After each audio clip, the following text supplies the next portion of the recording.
Welcome forward in today's 820 podcast. Your host, Ming, Ahmad. Let's hop into this subject. I want to give you another preamble about, I have to do this. I have to say thank you. Although I have no idea who, what, how this reaches you out there in this mysterious and chaotic world. But I have to say thank you. And I don't know who you are yet. Hopefully one day we'll actually cross paths and meet and engage each other. But I say thank you, yes, to myself also.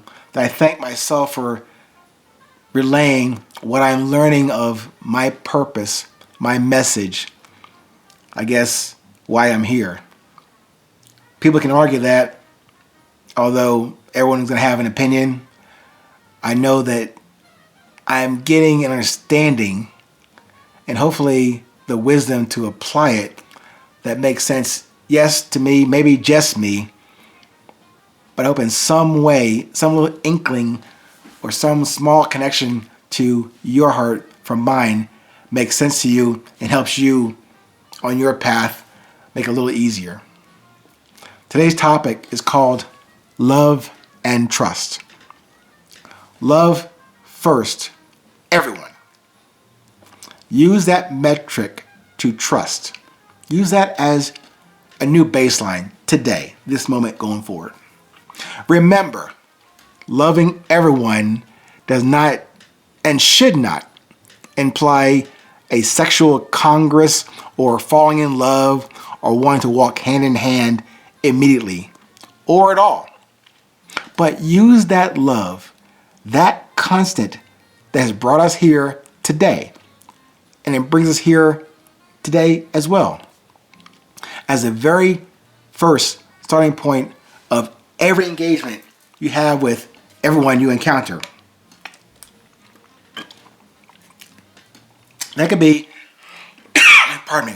friend or foe, a colleague or an adversary, a relative, a stranger, a friend or an enemy. And also, I have to apply that to my own damn self first. The intent of love is to meet, to engage whoever from that same constant and construct. The love, the heart, the heartbeat, that sound that we all carry within us. And many of us, including myself, tend to mute that sound from coming forth. And I've done it many times. Hey, I'm a poster child for, 3 marriages, 3 divorces. So I know I've done that. I have withheld that love from myself and then from others. So I'm definitely not a great example of what you should follow. You shouldn't follow me at all, but at least even to consider what I have done and have, I guess, quote unquote, failed in that venture. But it's a venture that I'm still on, the journey I'm still on, the path of resilience I'm still on. So that is the intent, to use that construct, new to me, maybe not to you, but I'm sharing it with you today. Even if that construct, as I said, remains unseen, maybe unspoken in those brief encounters with people you run into, I have to feel it in my heart before I can ever express it going outside of me. Not my head. Again, in contrast with the other head that may come into action when we think of love and lust and sex. When we see someone we have a physical interest in at first. I have those lapses or defaults in thinking. And why I commit to the unthinking and more observing the thoughts that get screened with the positive, love, perfect filter for me now. And this is now for me to use that filter to screen out those default mechanisms about, hey, let's go after that. But use the screen, this is me personally, to screen those thoughts that are not quite refined yet through perfect, yes, positive, and love. No, not to be flawless in that execution or in delivery of that every day, but it's still perfect. Perfect meaning, again, complete or in the process of completing. We can all do that.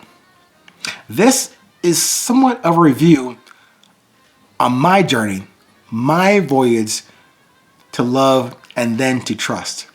Typically, I trust everyone first and then I observe their actions. I have a deep intention to stay away from judgment or attachment or resistance in those meetings, whether someone I know or someone I don't know. But also to my fault and previous default, especially with myself. That means to trust and verify, as I believe, I think either President Reagan or President Bush would say, you trust and verify. And that certainly worked well for me in my military career, but not so much in my personal and corporate endeavors. So as part of my journey in this last 60 phase of my life, I now love and then trust accordingly. And in that order,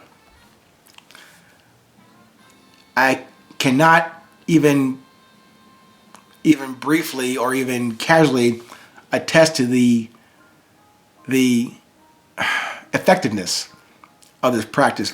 But I do know this, the last 60 or the previous 60, I can't say it weren't successful because I'm here talking to you from those experiences that I received, was able to now maybe re-observe and re-understand, relearn, and then deliver those experiences to you in these formats, book, workshops, podcasts. So I can't say, I know it's not flawless for this person talking to you. Maybe you, however, have a better way to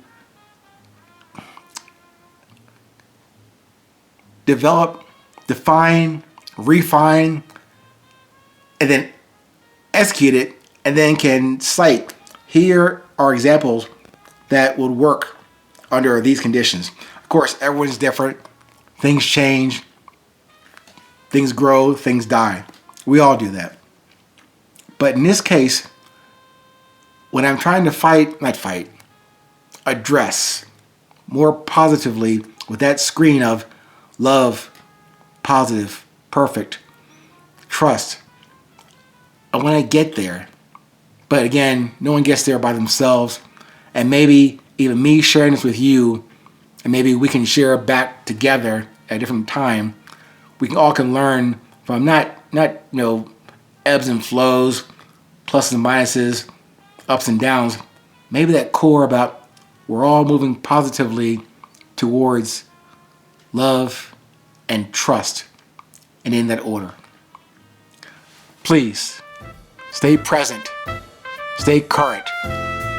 It is always 8:20.